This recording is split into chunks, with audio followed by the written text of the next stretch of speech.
Boeing is admitting the company's mistake following last week's incident when a door panel blew off an Alaska Airlines plane mid-flight. Speaking to staff, the company's CEO said they're working to ensure that something like this never happens again. On CBS News Primetime last night, a passenger who was on that plane spoke about her experience.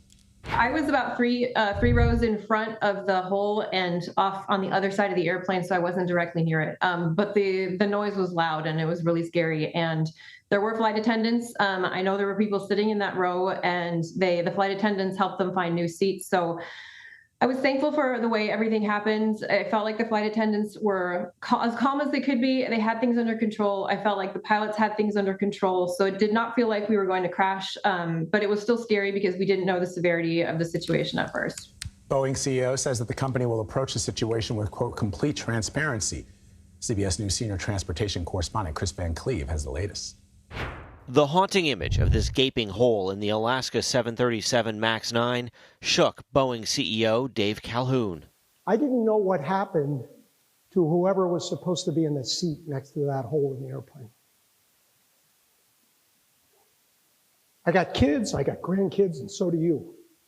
His first public remarks since a door panel blew off the plane were to Boeing employees Tuesday. We're going to approach this, number one, acknowledging our mistake.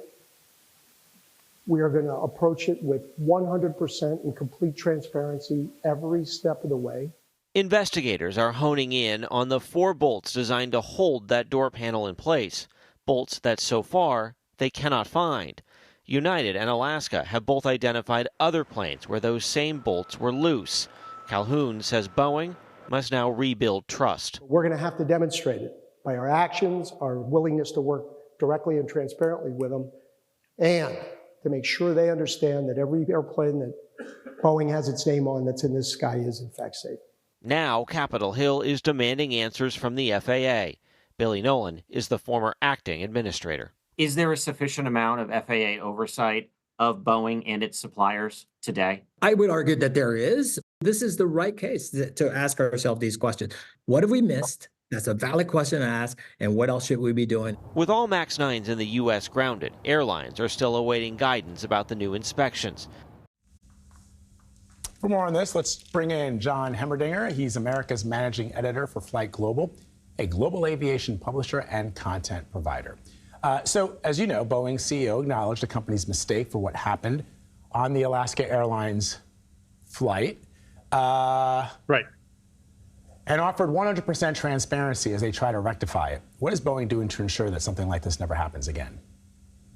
Well, what Boeing says it's doing and what it needs to do is it needs to step up its inspections and it needs to step up its quality of the aircraft. The company has really suffered a quality problem ever since roughly 2019 in the first 737 MAX crashes, and then came the pandemic, and they really haven't been able to get back on track. Now, a lot of aerospace companies have had the same problem, but Boeing seems most affected. It's had several recent quality problems with this aircraft. There is the question, why doesn't Boeing have more inspectors than it even needs to make sure these aircraft are as safe as they could possibly be when they come off the production line?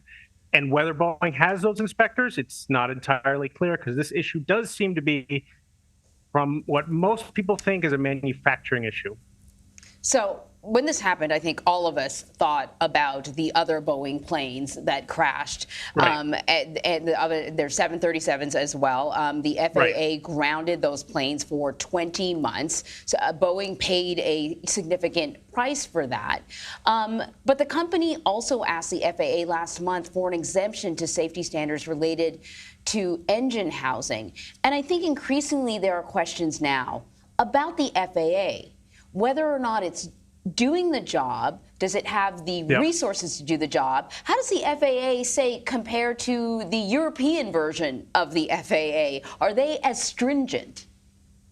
Yeah, well, they all do follow similar safety protocols, similar regulations. When the FAA approves an aircraft, generally, although the MAX case was a little bit different, EASA, which is the European regulator, will say, okay, based on the FAA standards, we'll accept that. And so will regulators around the world. So there is a general sense that they have the same level of safety standards. But the FAA has a really, really tough job in that it is under an intense spotlight, as is Boeing. for the 737 MAX crashes, and then issue after issue after issue coming out with the 737 MAX and with other Boeing products have had almost just as many issues. The agency needs, in a lot of ways, the aerospace industry and the airline industry and the FAA, we need these aircraft to carry passengers. People want to travel. At the same time, the FAA, which is outside Boeing but has people inside Boeing, it just has to make sure that it's doing all it can. For years, there has been the idea, the allegation that the FAA is badly understaffed, and it has said the same thing. It needs more people, but shortage of workers, shortage of aerospace engineers, shortage of experts. It's the same problem. So can we, I know it's hard to say with certainty, but is this just an issue that Boeing is facing? I mean, do we need to have a look-see at perhaps Airbus and some of the other manufacturers, or because I'm just curious if this is a normal situation for an aviation manufacturer to have? Well, no, it's not a normal situation. I mean, now and then, every aircraft manufacturer has issues with their aircraft. So taken one at a time, these types of things do happen. They've happened to Airbus aircraft, not like this, but all the aircraft manufacturers have issues. The FAA addresses them with airworthiness directives. But Boeing seems to have, or has had, more issues than Airbus, than Embraer, than other aircraft manufacturers. It has, and it's not only Boeing, it's its top supplier, which is Spirit AeroSystems.